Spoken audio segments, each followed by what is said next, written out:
Good morning students, कैसे हैं आप सब। उम्मीद करती हूँ आप लोग अच्छे होंगे। आज आपकी वर्कशीट नंबर 26 आई है, इसे अच्छे से लेबल कीजिए। रीड क्लास, अपना नाम, अपने टीचर का नाम लिख लीजिए। आज हम लोग सिविक्स का पहला चैप्टर पढ़ेंगे, द इंडियन कॉन्स्टिट्यूशन। यहाँ लिखा है मेकिंग ऑफ इंडियन कॉन्स्टिट्यूशन, यानी कि भारतीय संविधान कैसे बना। तो चलिए पढ़ना शुरू करते हैं। During the freedom struggle the nationalities had developed a great deal of time to imagining and planning what a free India would be like। यानी कि जब हमारा स्वतंत्रता संघर्ष चल रहा था उस दौरान हमारे देश के जो बहुत सारे लोग थे उन्हें ये सोचने का, ये प्लान करने का मौका मिला कि हमारा आज़ाद भारत कैसा होना चाहिए। अंडर द ब्रिटिश गवर्नमेंट के अंदर they had been forced to obey rules that they had very little rule and making. बोलते हैं कि ब्रिटिश गवर्नमेंट के अंदर जो हम लोग रूल्स फॉलो कर रहे थे, जिनको मान रहे थे, जिनका हम पालन कर रहे थे, वो रूल हमारे द्वारा बनाए गए नहीं थे, लेकिन फिर भी हम उसका पालन कर रहे थे। The long experience of authoritarian rule under the colonial state conversing India that free India should be a democratic in which everyone should be treat equally and be allowed to participate in government. उन्होंने कहा, उन्होंने बात जब लंबे समय तक ये सारी चीज़ें उन्होंने झेली, बर्दाश्त करी, तो उन्हें इस चीज़ का अंदाज़ा हो गया कि जब हमारा आज़ाद भारत होगा वो एक डेमोक्रेटिक होना चाहिए, यानी कि लोकतांत्रिक होना चाहिए, ठीक, जिसमें हर इंसान को बराबरी का अधिकार मिले, हर इंसान गवर्नमेंट को बनाने में पार्टिसिपेट कर सके। What remained to be done then was to work out the way in which a democratic government would be set up in India। अब सबसे बड़ी चीज़ यही थी कि क्या ऐसा किया जाए, कौन सा ऐसा काम किया जाए, कौन से ऐसे रास्ते पे चला जाए कि हम लोग इंडिया में डेमोक्रेटिक गवर्नमेंट को बना सकें। इन इंडिपेंडेंट इंडिया, जब हमारा देश आज़ाद हो गया, every citizen will have equal opportunity and all will have right to equal right to share the government. अब बोलते हैं कि जब देश आज़ाद हो गया तो हम लोग ने सोचा कि भाई देश के हर नागरिक को बराबर का अधिकार होना चाहिए और वो बराबर से गवर्नमेंट में हिस्सा भी ले सके। बट फॉर आवर कंट्री, लेकिन अगर हम अपनी कंट्री की बात करें, with so many variation this work was not work who were the member of Constitution Assembly formed in 1946। और इसी चीज़ को not under the control of any one man, कहते हैं कि ये सारा काम जो भी है, ये सारा बट फॉर आवर कंट्री, अगर हम अपनी कंट्री की बात करें, यहाँ बहुत ज़्यादा विभिन्नता है, तो इसलिए ये सारा काम किसी एक आदमी के बस की बात नहीं थी। About 300 peoples contribute to the completion of this meeting continued for the next 3 years। ओफो, मैं हर बार एक लाइन खाई जा रही हूँ। And this work who were the member of the Constitution Assembly formed in 1946। अब कहते हैं कि किसी एक आदमी के बस की बात नहीं थी, यहाँ पे इसे बनाने के लिए 300 लोगों की एक क्या नाम है, मीटिंग को बुलाया गया। जो मीटिंग क्या कहलाई, कॉन्स्टिट्यूटिंग असेंबली, और ये कब फॉर्मेट हुई थी, 1946 में। Constitute assembly meeting continue for the next 3 years, ये अगले 3 साल तक ये काम चलता रहा। When the constitution of India was format, जब भारतीय संविधान बन गया, द ड्राफ्टिंग कमेटी जो ड्राफ्टिंग कमेटी थी of the Constitution assembly was headed by doctor Bhimrao Ambedkar. और इसकी मतलब मेन थे, लीडर थे, अध्यक्ष थे, वो कौन थे, डॉक्टर भीमराव अम्बेडकर थे। This member of the constituting assembly had a big responsibility in the front of us, उनके सामने एक बहुत बड़ी जिम्मेदारी थी। They were many committees in our country, यानी कि अगर हम बात करें तो हमारे देश में बहुत सारी कमेटीज़ रहती हैं, sorry communities. He had the same language, उनका सेम लैंग्वेज है, ना ही नैदर वॉज अ रिलीजियस, यानी ना ही उनका सेम मज़हब है, और nor was it the same culture, और ना ही उनका कल्चर सेम है। Anyway, when the constitution was beginning writing, यानी कि जब कॉन्स्टिट्यूशन लिखना शुरू हुआ, our country was going through a lot of turmoil, यानी कि उस वक्त भी हमारे देश में बहुत सारी बेचैनी, बहुत सारा उथल पुथल था, क्यों? क्योंकि 1946 की बात है, तब अंग्रेज़ हमें छोड़ के जाने वाले थे, है ना, कि भाई अब जा रहे लोगों में इस चीज़ की बेचैनी थी, चले जाएंगे तो हम राज कैसे करेंगे। खुशी भी थी कि भाई जा रहे, मेहनत रंग लाइए। फिर वही पाकिस्तान भी कह रहा था कि भाई हमें हमारा हिस्सा दो, तो बहुत प्रॉब्लम्स थी। But these members bravely performed their duties by preparing a document which show a deep respect for diversity while maintaining national unity। अब बोलते हैं लेकिन उन सारे मेंबर्स ने इस सब के बावजूद भी क्या किया, अपनी जो ड्यूटी है उसे कंप्लीट करके दिखाया। कैसे कंप्लीट करके दिखाया? उन्होंने एक ऐसा डॉक्यूमेंट प्रिपेयर करा जिसमें हर मज़हब को, हर किसी को इस रिस्पेक्ट मिली, और जो डाइवर्सिटी है उसको यूनिटी मिली, जो भिन्नता है उसको एकता मिली। ओके, उम्मीद करती हूँ यहाँ तक समझ में आ गया होगा। इस बार काफ़ी मिस्टेक्स हो गई है, एक्चुअली मेरा चश्मा टूट गया है और चश्मे के बिना थोड़ी सी प्रॉब्लम हो जाती है। ठीक है, उसके लिए सॉरी, आज काफ़ी मिस्टेक्स कर दी मैंने। खैर, main feature of the constitution, अगर कॉन्स्टिट्यूशन का मेन फीचर की बात करें तो इसका मेन फीचर था वो फेडरलिज्म था।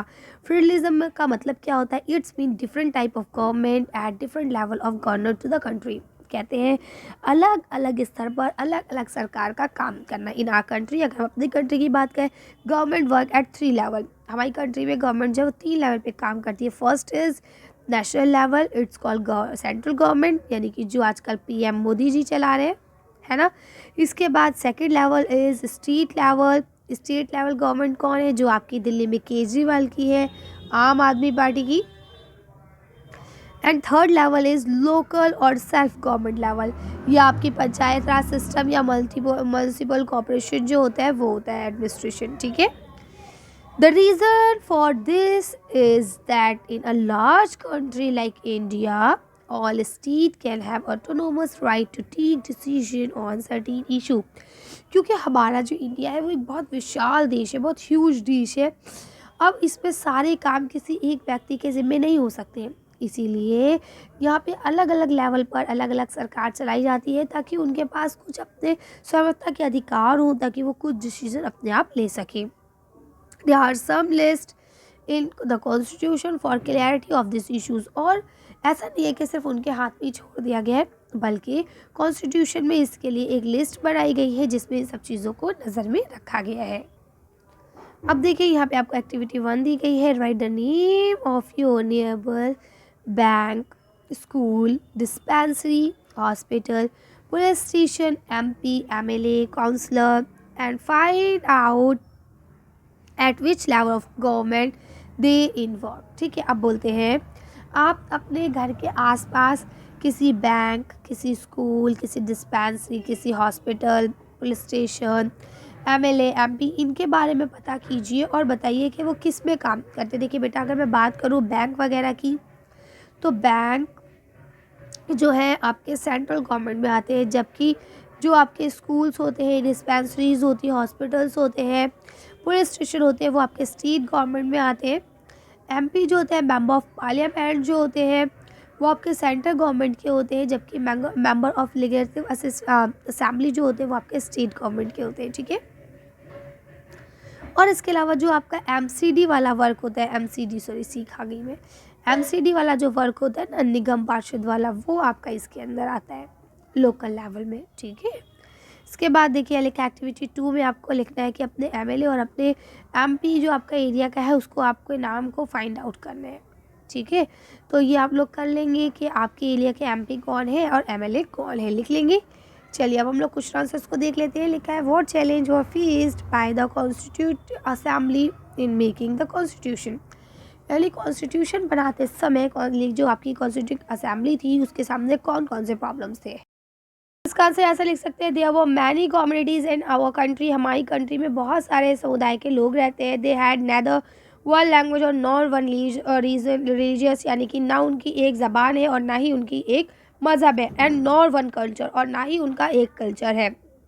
That's was the biggest challenge, और यही उनके लिए सबसे बड़ा चैलेंज था कि वो ऐसा संविधान कैसे बनाए, ऐसा कॉन्स्टिट्यूशन कैसे बनाए जिसमें ये सारी चीज़ों को नज़र में रखा जा सके।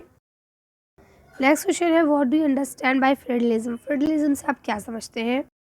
फेडरलिज्म का मतलब क्या होता है? It's means different type of government at different level to govern the country, यानी कि कंट्री को अलग अलग स्टेट लेवल पर अलग अलग तरह से गवर्नर करा जाए, अलग अलग तरह से चलाया जाए। ठीक है, देखिए यहाँ पे आपका थर्ड क्वेश्चन लिखा है, how many levels of governance are there in a country. हमारी कंट्री में कौन कौन से लेवल पे गवर्नेंस है? चलिए आंसर देखते हैं।